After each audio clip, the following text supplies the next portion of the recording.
What's going on, everybody? Welcome back to the Believers Bench right here on Game Day Grace. David Schiele, Cory, Mose, and today it's just me and him and you. Wherever you're listening, right here on the Believers Bench, whether that be YouTube, Spotify, or Apple Podcasts. If you want to be locked in and you want to become a bench warmer, as in you sit on this Believers Bench all the time with us, go ahead and hit that subscribe button, whether that is YouTube or Spotify or Apple Podcasts, wherever you are listening. Subscribe and follow to be locked in as a bench warmer, because anybody that knows sports knows that if you're sitting on the bench, that's where the real strategy happens. That's where real game adjustments happen. I just found out not too long ago, halftime adjustments don't actually exist. They don't really do nothing at halftime. Apparently, they just, if it's cold outside, apparently, so let's say it's a cold game, right? Like it's cold outside. They're not adjusting at halftime, bro. They in there having chicken noodle soup and chicken broth to warm up their bodies. Yeah, they getting warm, or like they're having like applesauce packets or something like that, going to the bathroom. Some players actually shower and like change because they want to feel cleaner before they go back out. Back out. Yeah. So like halftime adjustments aren't actually a thing. They really go in there and be like, all right, so in the second half, we're going to stop doing this and we're going to basically kind of focus on this more. All right. And then ready to break. Really, yeah. That's actually what happens in the NFL. So like apparently halftime adjustments are a myth. The real adjustments happen in a game on the bench when you're looking at the pad and you're going over strategy and you're like, all right, this is what we're going to do. This is what we need to do. Hey, did y'all notice this player was doing that? We need to key in every time he tries to do that. Things like that. All that happens on the bench. And so what we're doing here on the Believers Bench is kind of doing the same thing. We're going over strategies. We're inspiring each other. We're hyping each other up to then go out there into the field, which for us is just the world. That's your job. It's your family. It's wherever you go. That is our field. So that's what we do. So if you want to be a bench warmer, go ahead and subscribe and hit that like button as well.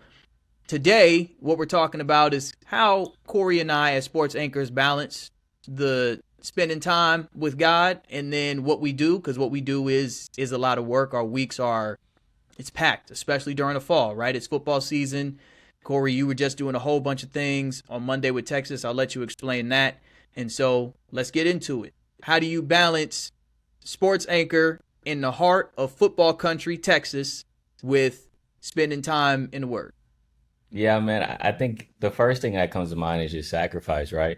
Whether that's sacrificing time, whether that's sacrificing sleep, whether that's sacrificing maybe your hobbies.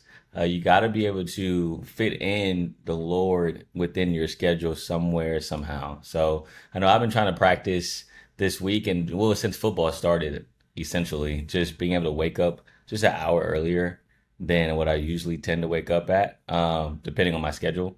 And so then I can have that word time with the Lord, just because before football season, it's really slow, as you know, during the summer. And so you can kind of get in just by waking up and then do your thing, go work out, and then you can still have enough time to go into the studio and make a show. But now we got so much stuff to cover, to go out and go shoot things. Like this morning, I was at a high school football practice at 6:30 a.m. So stuff like that, it's like, yeah, you got to be able to fit around your schedule at that point, because now you have more duties upon you throughout the day-to-day basis. And so, yeah, the first word that comes to mind, like I said, is sacrifice. And so that's kind of my first steps when it comes to trying to fit in God within our schedule. Because, man, it is tough, and it takes a lot of discipline. And that's something I'm still working on. But I know it's needed, though, because when I don't put on that armor of God in the morning and I go out into this world at 6 a.m., 7 a.m. at these practices, I just get like easily annoyed. I don't know if you have that same type of like spirit sometimes. But it's like I can feel whenever I don't spend time with the Lord to start my day compared to when I do. And so, yeah, that's my kind of way of fitting time within our schedule with God. But I don't know if you have any other tips and tricks. Well, I actually had another question, because you don't have to get up at 6:30 to go to a football practice every day. Like some days you probably aren't going in until the afternoon, because that's when the broadcasts actually happen, in the like evening and at night. So then how do you kind of weave in and out of like, all right, well, this morning, instead of having like morning devotion or morning time prayer or something like that, you're actually at practice and then maybe have to do something in the afternoon. Like, how do you do that? Yeah, so basically, like, there's some days, bro, like, I may not have to go into work in the afternoon, but my schedule's all over the place, bro. Like, I'm being real with you, like, because also I have other obligations outside of work, and so, I got, like, for example, our podcast, right? That's one thing to fit into the schedule, and then my own separate podcast. I meet up with mentees throughout the week, like, for example, last week on my off day on Wednesday, right? A day that I don't have to get up early to go to a practice. I got up early to go to a breakfast with one of my mentees, and we meet up every week. So that's something I know on my schedule that, yeah, that's another thing I'm going to have to put down and maybe schedule around it when it comes to spending time with God. And so, yeah, I mean, every day there's stuff in the morning I got to go to be honest with you, whether it's work or not. And so that's kind of like the easy part for me though, because then it helps me get a routine. I think that's where I'm best when it comes to making a type of system or a schedule is when it's consistent. And so I honestly set my alarm on my phone to 7 a.m. every day, no matter if I have something to do or not, just so my body can get used to doing that. Now, of course, you have those type of rifts in those schedules, like today, right? Waking up at 6 instead of 7 to go to a high school football practice. But like you said, that's not every day. So that 7 a.m. alarm is something I set no matter what my schedule looks like, so I can have that body balance of waking up at that time, spending time with the Lord, and then going out throughout the rest of my day, because it's a lot going on. It's a bunch. And so I know if I don't do that, I do struggle with trying to fit in God within the middle of the day or after a day's worth of work coming home. I'm not a good read the Bible at night guy. Like I am a get home, wind down, take a shower, go to sleep, or watch Hard Knocks, watch a show, and then go to sleep. I have to wind down. And usually like my mental space just isn't, it's weary, right? After all day of writing, being on air, maybe shooting a lot of stuff on the field, just in the heat all day. Like my mind just isn't there, I feel like. And then physically my body isn't there either, to really spend time with the Lord, I feel like, in an impactful way compared to in the morning when I wake up. That's good, bro. I need to try that then. Just having a wake up time, like, nah, this is when I wake up, period. And look, some nights we get off kind of late, like them Friday football nights. Yeah. Because I saw y'all show. I saw y'all show last week. You were out there. Oh, did you really? Man, that was tough. Not a good live shot. I will say that. Not a good live shot. But it's okay. I'm gonna bounce back this week. I ain't seen nothing wrong with it. I appreciate that. What happened? But you're your own biggest critic. I don't know. Okay, so funny enough, so with that situation, right? I had, on live shots, you kind of have like a script in your head, but it's not like an actual script. It's like bullet points. Right. So and this is a part of the game I'm still trying to work on, right? Is when something gets thrown at me last minute in a live shot and being able to then juggle, adapt, and still get back on track with what I need to give the information about. And so I had this like bullet points in my mind whenever my boss, my sports director, Jeff Jones, he tossed it out to me in the field. And what happened was there wasn't a lower third with the final score of the game I was covering for our game of the week. And so Jeff, he did the highlight first, and then he usually says the score and then tosses it to me. But he didn't know the score because there was no lower third. And so he then asked me, all right, well, we don't see the score, but Cory was out there. Cory, what was the final score of the game? And so then I'm over here trying to remember, dang, what was the final score? My mind's going a mile a minute. And next thing I know, like I say the final score, I remember it, but then I just totally blank on the script. And so, yeah, that type of stuff I need to get better at when it comes to someone just throwing something at me and still getting back on track. But according to you, it looks like I managed well. But in my own mind, like, I'm a harsh critic. So, it just wasn't up to my standard, I guess. I didn't see nothing wrong with it, bro. Like, I noticed that the score wasn't there, which, like I said, we're going to get to our icks in a second, and mine kind of has to do in that area. But, yeah, I didn't see nothing wrong with it. But I think The thing that I was really getting at though was you were at that game. I don't know how long you were out that day or out that night when you got back home. And so I'm just going to assume that you woke up at 7 a.m. the next day. Like, I don't know how much sleep you actually got. Yeah, and that was Texas week 1 that next day. And so like it's not just like waking up to go to work, it's waking up to go to the biggest day of the week. And so yeah, I got home around midnight that night. And then like I said, took a shower, did my thing. Probably got in bed around like 1:30, 1:32. So yeah, about 5 hours. And then Texas game day. But that's enough to get me going. You know, like I just need five, a smooth five, sometimes four. I can operate off little sleep, which isn't probably good. But that's like I said, when me waking up at that time every day though, my body's kind of used to it. So I just got to do a better job of going to sleep earlier on the other nights where we don't have long things to do. Because if other nights when I was just telling my boss this, bro, other nights I struggle. I struggle with hopping on NCAA. I'm not gonna lie to you. I do hop on. I got a little dynasty going on right now, but I got to work on my discipline. Cause I have discipline with the word, but like discipline with like taking care of my body. Right. I need to do better with that because I don't need to be doing a dynasty in Nebraska at 1 a.m. when I can just be asleep. So I'm trying to get the Cornhuskers back to dominance. How's it going? Y'all doing all right? Yeah, we 3-0 right now. We beat, Dion prime time. It was a tough, rugged out game, 17-10. We like to pride ourselves on defense and running the football in Nebraska, in Omaha. You know what I'm saying? Okay. So yeah, dude, we're 3-0. We got Illinois. I got some big time recruits coming through this week. So gotta get this dub when they're on the visit. If not, yeah. You don't want that Miami situation with them Florida recruits. Don't come here. Don't come here. That was crazy. It's funny though. Oh like, gosh. you can't. Why would you do that against Miami? Like, of all teams, why are you bringing recruits against Miami? Well, because you're also battling for those same recruits because it's in state. So, you're trying to tell these kids from Fort Lauderdale, from Tallahassee, from Tampa, whatever, like, hey, you're probably going to hear from all these teams in the state. We're going to beat one of them in front of you. And then it didn't happen. It didn't happen that way. Cam Ward looks like a guy. He looks like a dude. Yeah, he did. Yeah, he definitely did. I mean, he can ball. Like, he impressed me for sure. But at the same time, it's like Florida's defense looked like they just weren't prepared. To be honest, like just like last year. Yeah, they just weren't prepared. It's as simple as that. You're out there, so what is the? I wasn't at the game. I know. I'm just saying, like the Florida.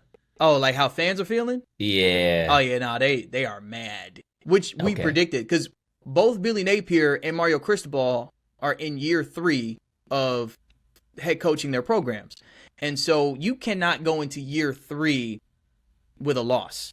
Because how they feel is year 3 is the year where that's where you come up.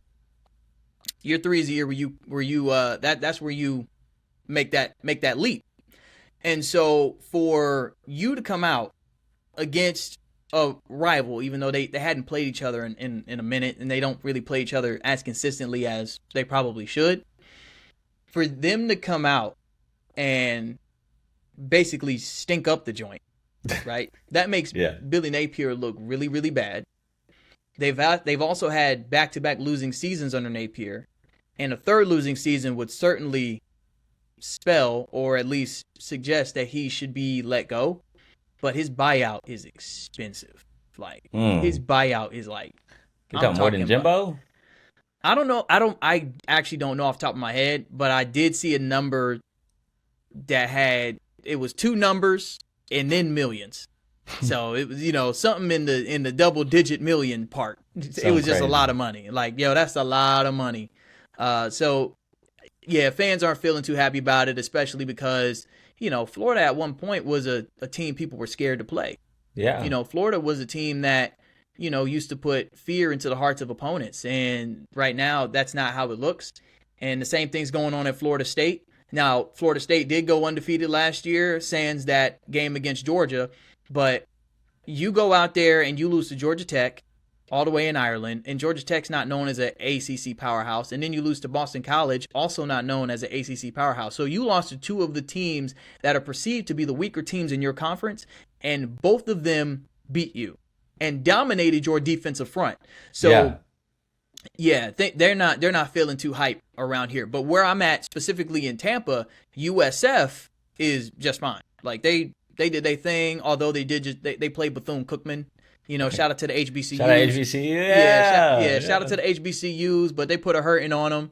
And, you know, it is what it is, but they got Tennessee's old offensive coordinator, Alex Golesh, so they don't huddle. They run the same offense Tennessee got. They go out there, they in the shotgun, they snapping the ball every 8-9 seconds and running teams out of the building. So the vibe in Tampa is fine, but if you're a Florida alum, they are not happy at all.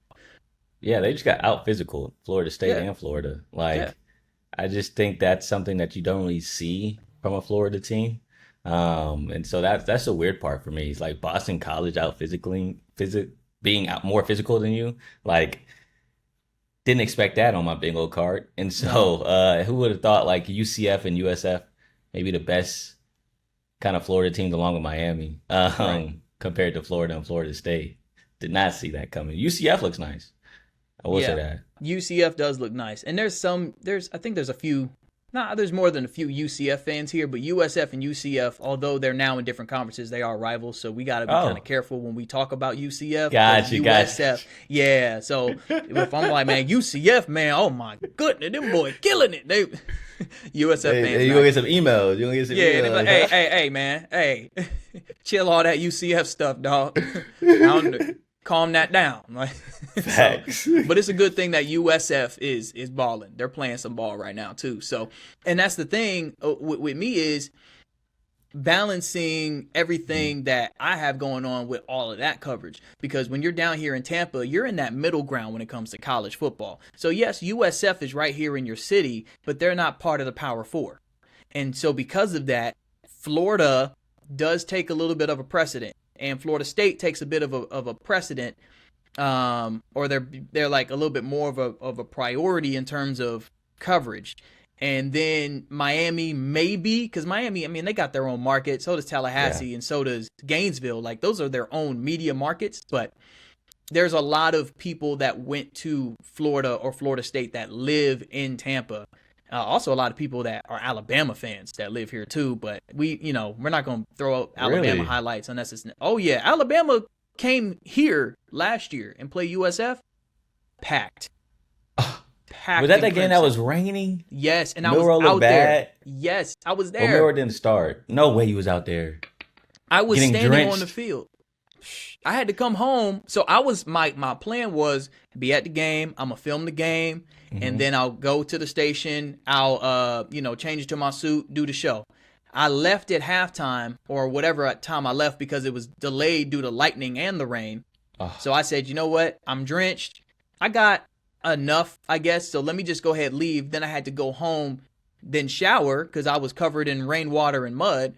And then put on a suit and then just go straight to the station and watch the rest of the game from there. So it was bad. But that was a day. I did tell people that if they wanted to be baptized, they could just come to Raymond James Stadium because that field was flooded. I said, if you've been considering baptism, you might want to come on down. I got something for you. You can take a dip at the 20-yard line right now. We will dip you right now at the 20-yard line. We will make sure that you locked into the kingdom. But going back to your point, though, David, about balancing, right? Because you also have the NFL schedule that I don't experience. And so how does that kind of play a factor in trying to figure out where can I fit in time with the Lord? Yeah, so obviously that affects Sundays the most. Yeah. So we're talking about games that kick off at 1 p.m. and church lets out at, I would say, about 12:30. So service begins at about 10:30, and then we're out by 12:15, 12:30, which is fine if I was just trying to go home to watch the game. But no, I need to get to the stadium. Now, in order for me to be at the stadium at a proper time, in order for me to get a good parking spot, settle in, and be ready for when kickoff happens, I need to be there at about 11 or 11:30. So there are, what I tell them is, hey, there's going to be about eight to nine Sundays out of the 50 plus or so that I won't be here because I can't. But that does not mean that I'm just not going to, come to church. It just, those are a few Sundays where I'm not going to be able to be here. But there are some home games this year where the Bucks are playing on Monday or Thursday, or, they're on a kickoff that's kicking off at like 4:25. Like week 1, this Sunday, they're kicking off at 4 something. So, yeah. So like that ain't no problem for me to go to church on Sunday mornings. But yeah, during the week, so like a day like tomorrow, and I got to go to Bucks practice, which some days is at 8:30, some days is at 10. Depends on what's kind of going on or how they're feeling that day. I honestly get up, listen to a message in the car on the way there. I'll do devotion right then and there in the media room. I don't care. Like I'm really at that point where it's like, so what? Because this is between me and him. And also, you'd be surprised how many other believers are in a room with you. We just kind of feel like it's taboo because we're like, well, I don't really want to offend nobody. I don't really know what's going on. Yet, when we've been sitting here talking about the word, we put the clip up on social media, it's other broadcasters talking about amen, and, they click and like and all that. Now man, I love this, man. This is good material. Oh, I didn't know. That's facts. That's facts. That's my bad. But at the same time, we have to remember, this isn't a gospel to hide. That's not what we're called to do. We're not called to store this up within our hearts and then hide it from everybody else. We're called to spread the gospel. And so I really am at the point where I don't mind if I'm just in there going through the scripture of the day. Now, that does not mean I need to play my daily refresh out loud so everybody in the room can hear. But I can at least, I don't mind taking this word. Yeah. I don't mind time. I don't mind taking some time to just read it and just connect real quick, because we're all just sitting there waiting for practice to end, because we can't stay there for the whole practice. Obviously, you just get that little media window. So practice might be 2 hours. Us media folks get about 10 to 30 minutes, depending on the day, depending on who's practicing with them. So like joint practices, you might only get 10 minutes for a joint practice. But if it's just a regular season practice, you might get 20 minutes, something like that. And then you're waiting for an hour and a half? Yeah, and then we're waiting for about, maybe an hour or so, until Coach Bowles is ready to come to the podium and talk to us. So, yeah, there's a lot of time. And so during that time, some people kind of they like to file, they like to, organize their VO, and I'll do that too. But that's not going to stop me from taking 10, 15 minutes to just get into the word real quick. Yeah. Because that's, like I said, that's just a priority. That's just something that I have to take time to do. But the one thing I do need to work on, based on what you said, is, getting up at a certain time each day so my body can just get used to it. And that'll probably allow me to do so much more. That would allow me to really feed into more things. And one thing I have heard kind of from the Lord, just kind of been put on my heart, is like, make every minute intentional. Like everything, you need to be intentional with every part of your day. And if you do that and you're disciplined in that, and you're not going to always like it, but if you do that, I think you can see the rewards from that, both physically and spiritually, and then relationally, with, all the different people that are around me. So yeah, just, taking time out to, make sure I'm addressing all those things and being disciplined in those things. So that's kind of how I do it. Yeah. You're talking about like what I said is kind of getting to you, but what you just said kind of convicted me, like in a sense of being open and honest in the workplace, right?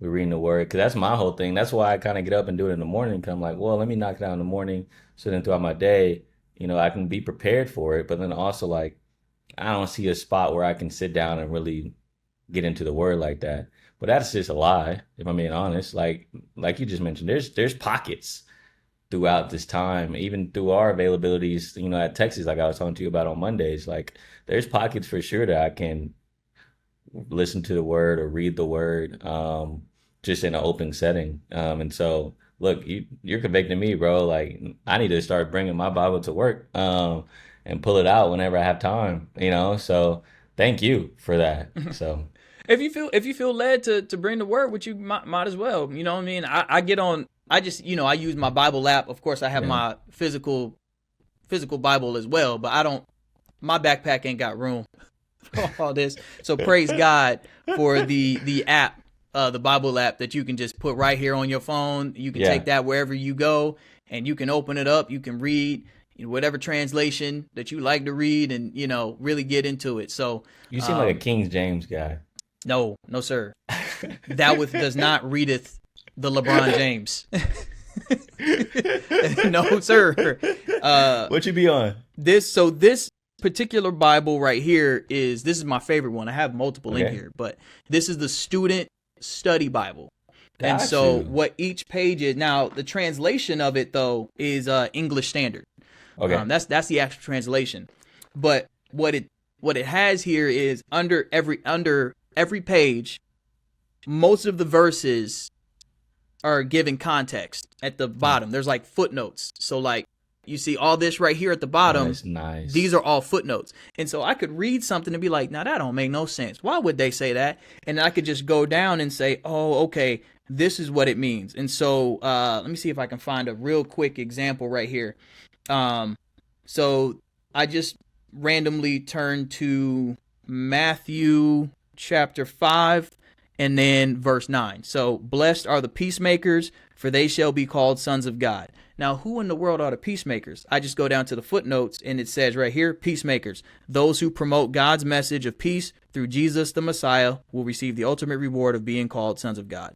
Okay, cool. Now I know what it means. And so this is my favorite right here. But I don't do the LeBron. I don't do the LeBron James version. No, sir. That's a nice. Where'd you get that? Man, I found this online, I believe. Okay. And then I got this because I think I actually dated it. Funny enough, let me see. Because when I got it, August 3rd, 2019 is when I received it in the mail from Amazon. Okay. So I've had this one for 5 years, but there's actually another one that I'm looking to get, and I think it's called the like the Quest Bible or Question and Answer Bible or something like that. And so that Bible kind of does the same thing, but instead of like just giving context to each verse like this one does with a footnote, it'll actually give you like a question people typically ask when they read that passage and then answer that question on the side. And so when you see something like in First Peter or Second Peter, like when those things can really bring up some serious questions about like okay, what does baptism actually do for you? Because there's a verse in First Peter 3 and it's verse 21 that talks about baptism specifically, and the way it's worded makes it seem like baptism itself saves you. And so the Quest Bible or Question and Answer Bible, if I'm saying that right, would just actually give more explanation to, okay, what did Peter mean by that? Like, why would it say that when everything else says you're saved by grace? Because baptism is what we do for God. And if the gospel is what God did for us and not what we do for God, then how could baptism save us? And so that's kind of that's why I would want that Bible. And mainly because if it's the truth, right? If what we study is the truth, then it should be able to stand in the face of scrutiny and skepticism. And so I want to be able to answer those types of questions. And sometimes those questions come within the church. We always think like if I'm in the media room and I'm reading the Bible, the reporter from the other station ain't gonna sit down and be like, "Why are you reading that fake stuff?" That does not happen. You hope not. You hope not, but it usually probably isn't gonna happen.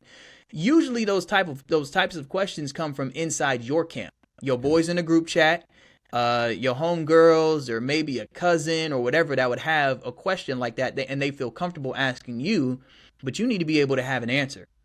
And that's kind of what I'm seeking right now. That's why I want to study so bad. So yeah, that's Student Study Bible, and then I think it's called the Quest Bible.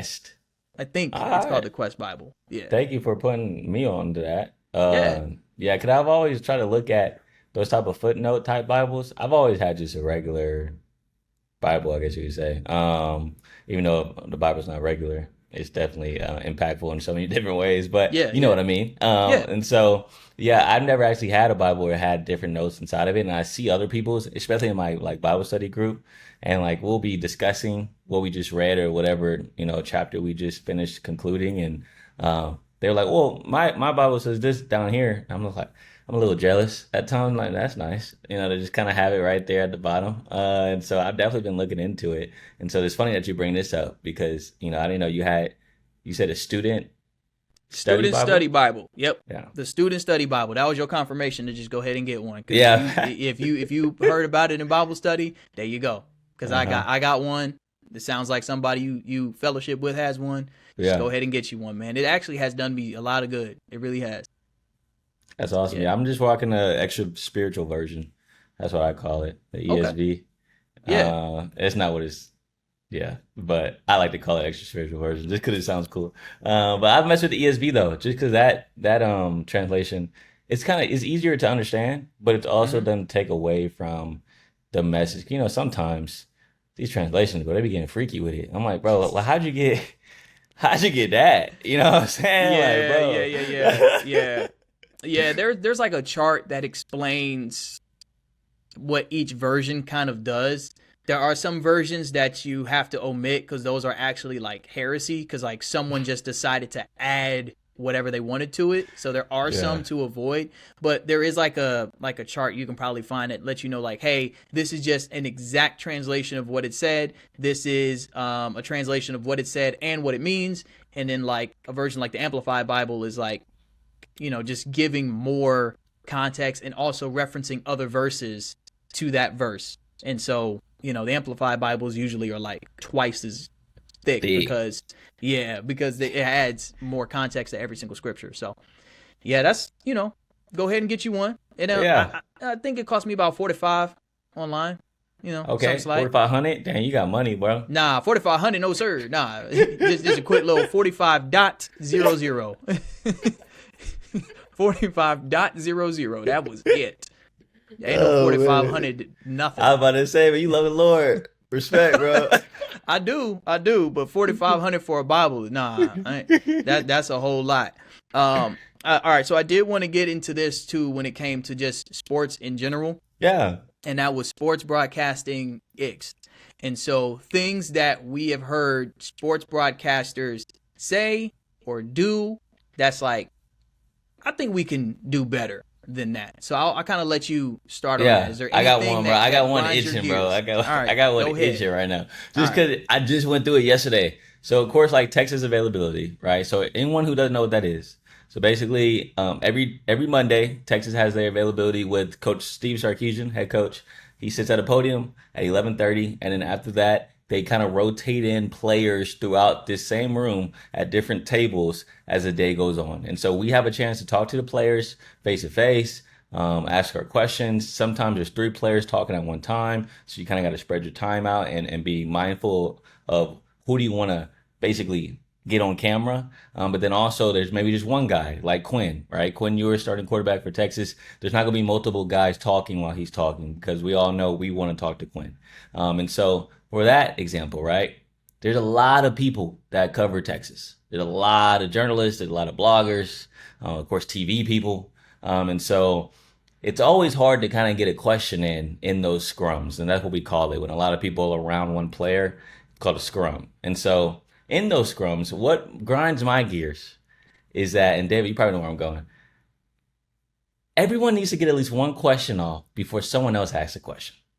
And so in our situation at Texas, that's not the case. There's guys that are talking over each other and like, bro, you already asked a question, right? Let me ask one question before you start trying to get your second question in. But some people don't care. And then also you have one outlet that has different people there. So not only are you fighting over like one other person, but now I'm looking at you like, bro, you got three people here from your outlet and y'all all trying to get questions off. Like, let us get at least one question in so we can write our articles, so we can do our VOSOTs or whatever. And so that really bugs me when there's guys that feel entitled or girls that feel entitled to like ask multiple questions before everyone else gets your question in. Because to me, it's just etiquette, right? It's just etiquette. Just let me get a question in and you can have the rest. We have a limited amount of time to talk to these players. And so once that time is up, there's no more questions. And if you didn't get your question in, you're cooked. So we all know that, and we all know we have a job to do. So let all of us just get one question in, and then it could be a free for all. But that's my first, like, really grinds my gears. That's one of the unspoken things about what we do.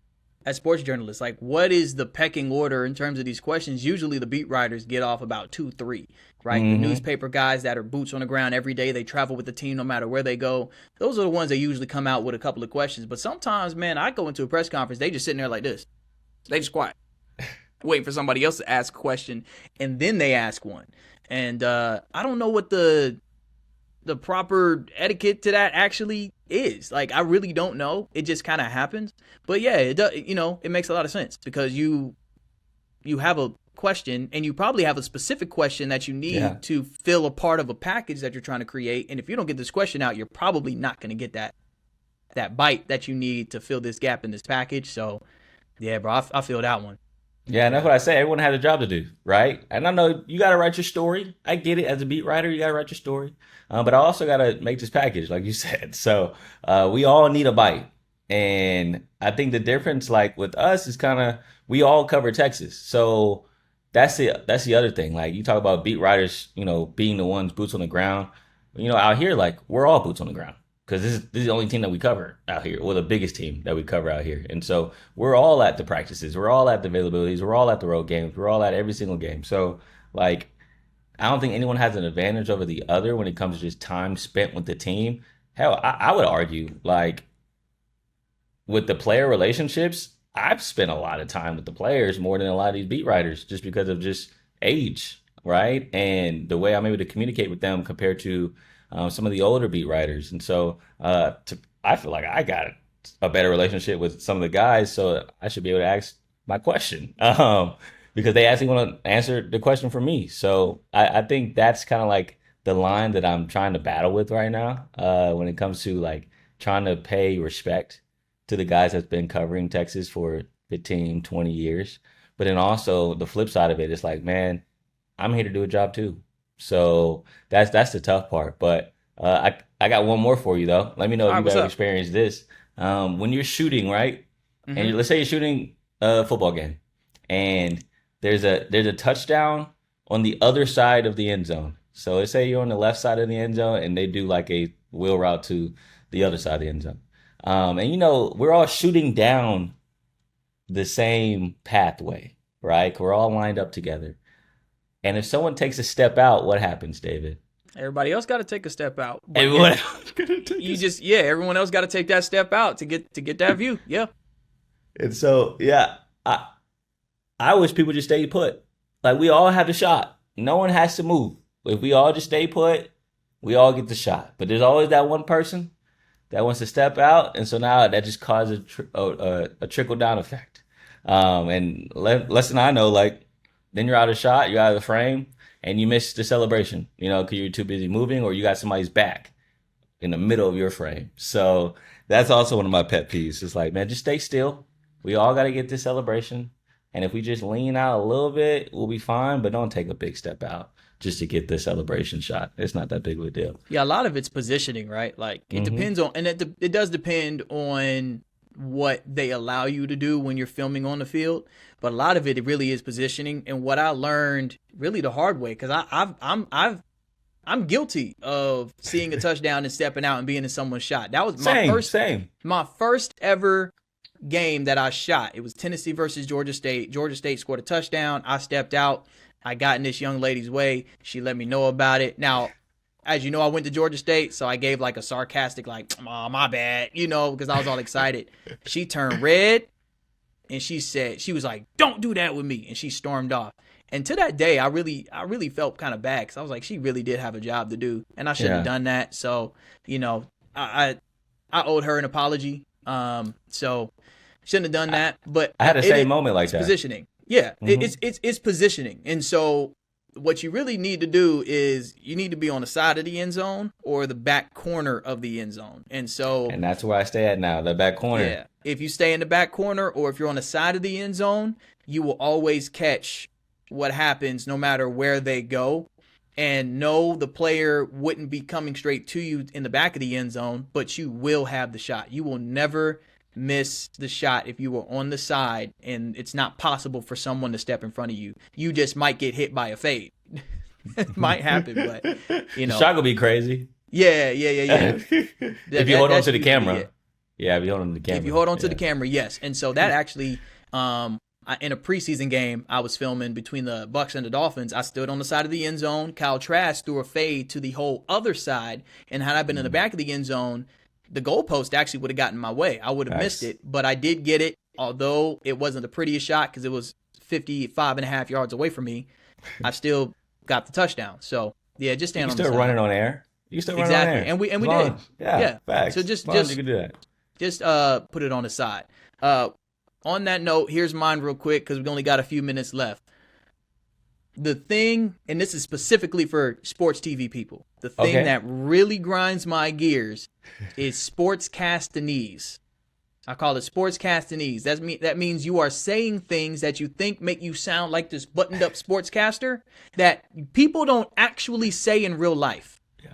Because nobody talks like that. The one lesson I learned, I got a chance to talk to Gus Johnson face to face for about 20 minutes back in 2017. And those 20 minutes changed my life. That brother, everybody knows Gus Johnson that watches football. Okay, if you play Madden, whatever, you hear the excitement in his voice. He said he used to try to be all buttoned up. Hey, everybody, welcome to, trying to sound all proper, right? So like just real buttoned up. And he said he was seeing this young lady. And she was like, that's not how you talk ever. You never talk like that. I need you to talk like the young dude that grew up loving sports and got this swag to him. And he said, okay, bet. And so now you touchdown, Texas. Like you see him do stuff like that. And you're like, what? Where did that come? Where did that come from? Or he's got getting away from the cop speed. When he said that. That's a bar. That came from him just being himself. Like, dude, just be yourself. Like, stop speaking the sportscasting. No one says this past weekend that much. It was last weekend. When was the game? It was last weekend. Why are you saying this past weekend so much? Like, this past Monday. You mean Monday? It was 2 days ago. Monday. Yeah, this past Monday. We all know what Monday you're referring to. The Bucs had practice this past Monday. The Bucs practiced on Monday to get ready for the Commanders on Sunday. Yeah. That's why you just sound like yourself. Here's the one thing in sportscasting that, I want to throw something. When I hear it, I want to throw something. It's 2 words. The final. When somebody hit me with the final. Explain why. Cory, so let's say I'm talking about a game, right? Georgia Clemson. Final score was 34-3, correct? I think that was the final score. Okay. Yeah, it was massive. If I say Georgia wins 34-3, that means the numbers I just gave you are the final numbers, correct? Is that not the final score? Georgia wins 34-3. That's the final score. Yeah. So why in the fibba de bop would you get on the microphone and say Georgia wins 34-3 the final? No crap, it's the final. Who's teaching that? That's my thing. That's sportscasting. It's something that we heard growing up that we thought, oh yeah, this is what you're supposed to say. Because that's not how you talk. Have you ever been in a conversation with your homeboy? Hey, who won that Texas game? Oh, Texas won. What was the final score? 52-0. 52-0. You notice how you just said that? Yeah. Did you notice how you didn't say 52-0 the final? So the whole thing about sportscasting is we're like zero. It's supposed to sound like yourself. 52 zip, 52-0, 52 nada. Blowout. They shut them out, man. Shut out. It was a shutout. That's how people talk. So I always hear this all the time, especially when people are doing high school football and they're going through 10 highlights before each break. And after every single highlight, it's like this school beat that school 14-10, the final. 13-3, the final. The final. 21-0. Do you think that's just a lack of range when you speak about a high school football show, right? Because there's so many different highlights. Correct. And so there's just a lack of variety in their bag, and so they're just so worried about getting the right score or maybe just getting the right clip on air that they don't really have the wherewithal to recognize that they're saying the same thing over again. That could be it. And so I actually presented this on X, Twitter, whatever, like a year or so ago, and someone's defense was, well, sometimes we get a highlight and the game's not done yet. And I said, that's fine. Then you can say that. You can say, hey, this game is still going on, but at last check, the Tigers led the Shamrocks 21-17. That's all you gotta say. First off. So that's a real school, the Westfield Shamrocks. They're in Indiana. Okay. Yeah. So my school was the Hamilton Southeastern Royals.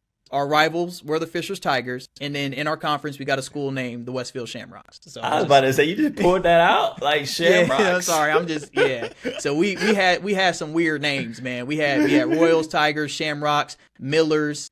Millers. Yeah, we're the Millers. The Noblesville Millers, the Carmel Greyhounds. Yeah, we had some interesting names up there. So I just pulled that out. I just pulled it out top of my head.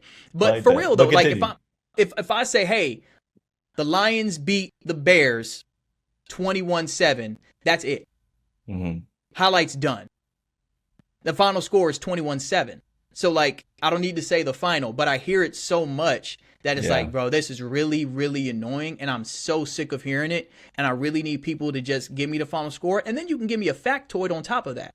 And so for USF beat Bethune-Cookman a lot to a little. I don't remember the score off the top of my head, so I'm gonna just make one up. I'm gonna say I think it might have been 49-3. Maybe. Okay, I'm making that up.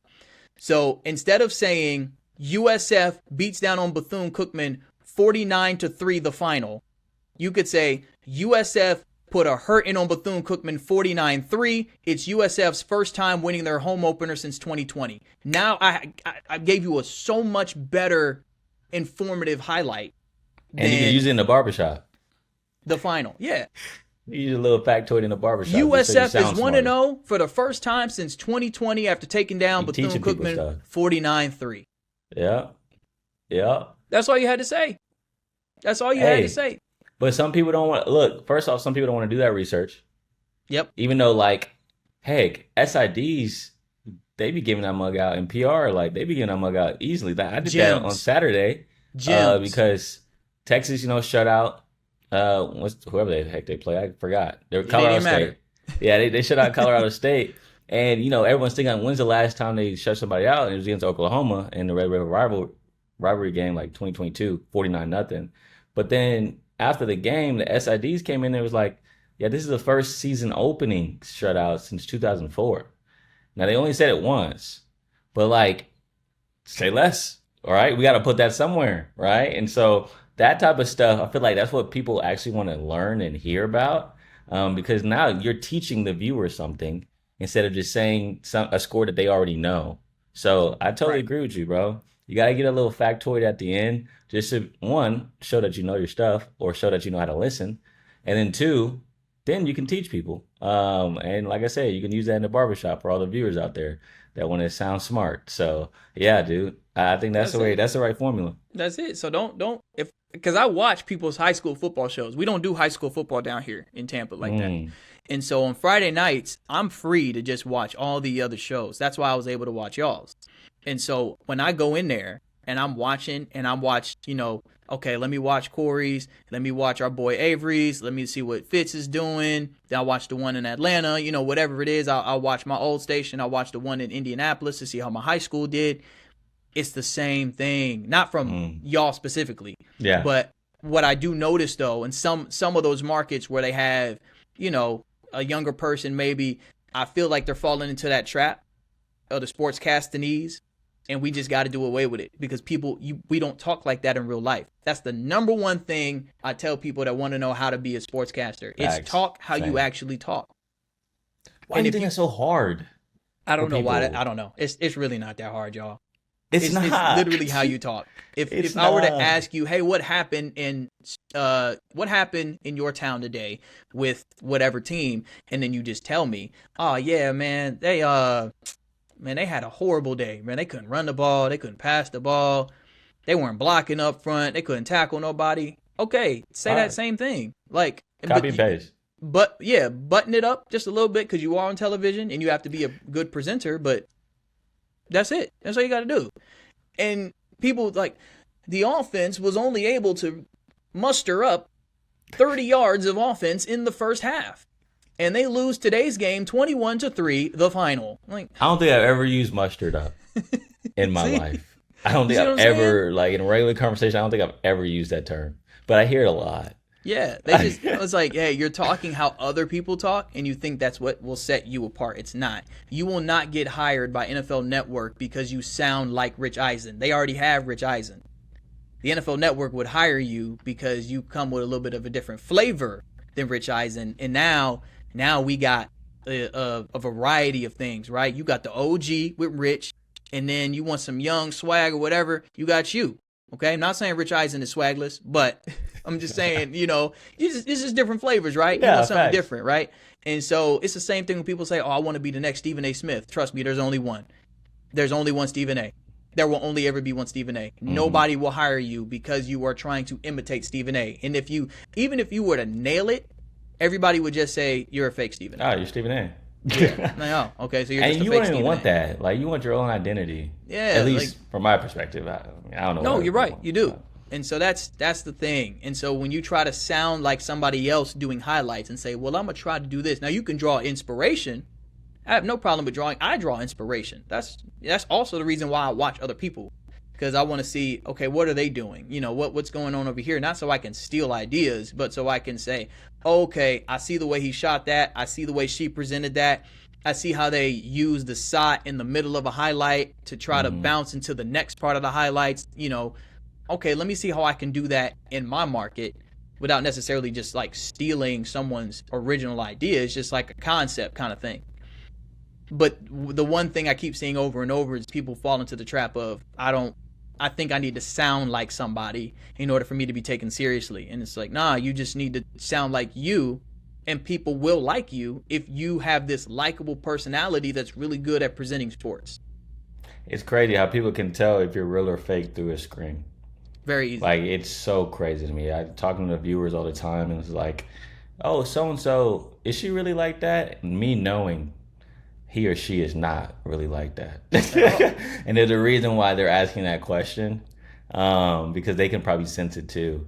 And then same vice versa when it comes to positive things. Like, man, I can tell looking at you through the screen, like the person I'm talking to in person is the same person I see every night. I'm like, yeah, you're right. Like, that's exactly how I try to carry myself. And so, yeah, I think it's real crazy to me how viewers can sniff out, right, who is real, who's fake, and whose chemistry, right, on air is really real, and who doesn't mess with each other off the desk. Like, it's crazy how people can tell that, because they watch a lot of news. Think about that. Like, especially I think about my parents all the time when it comes to like the content I'm producing and like what they would like, just because that's the target audience. Like, that's a typical viewer, right? 60, Right. 65, 50, 55. Like, if I'm able to entertain them, then I'm able to entertain a wide margin of our market. And so I think about that all the time, about how they watch the 4, the 5, the 6, and the 10 every day.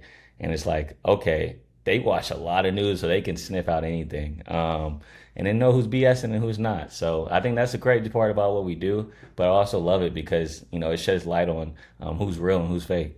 But that's all the time we got today, y'all. That's all the time we got today. Thank you for joining us on the Believers Bench. Again, if you want to tap in, be a bench warmer, go ahead, hit that subscribe button or that follow subscribe, button. baby. Wherever you are listening right now, we thank you for wherever you're listening right now. And let us know who you want to sit on this Believers Bench, right? We want all kinds of people that are believers in Christ in the sports world, athletes, coaches, broadcasters, executives, SIDs. I just got a SID to be like, yeah, I'll come on. And so I think that's going to be an impactful conversation, not just for the spiritual side of things, but also for the broadcasters that listen, talking about, hey, what can we do to better communicate with y'all? And what do you think y'all can do to better communicate with us? Because at times I feel like y'all ain't really showing us that neighborly love that we're called to. That's no shots to any specific SIDs, but I'm just saying, if the scripture says love your neighbor, that does mean the evil media that you so worried about getting extra access. So if there's anybody though that you want to sit on the Believers Bench, man, let us know down in the comments. I just found out you can actually leave comments on Spotify now. So if you're listening right now, go ahead, leave a comment on who you think would be an impactful guest here. But until then, I'm David Schiele. That is Cory Mose. Y'all be easy and be blessed.